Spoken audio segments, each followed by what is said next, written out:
फिटे अंधाराचे जाळे, झाले मोकळे आकाश, दरी खोऱ्यातून वाहे एक प्रकाश प्रकाश.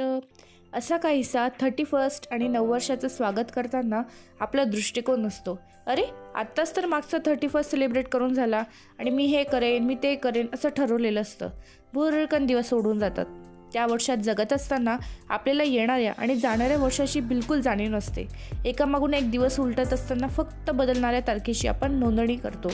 पण जसजसा वर्षाचा शेवटचा दिवस येतो तेव्हा आपण किती संकल्प पूर्ण केले याचा मन हिशोब करत असतं, किंवा पूर्ण नाही झाले तर मन खट्टू होत असतं.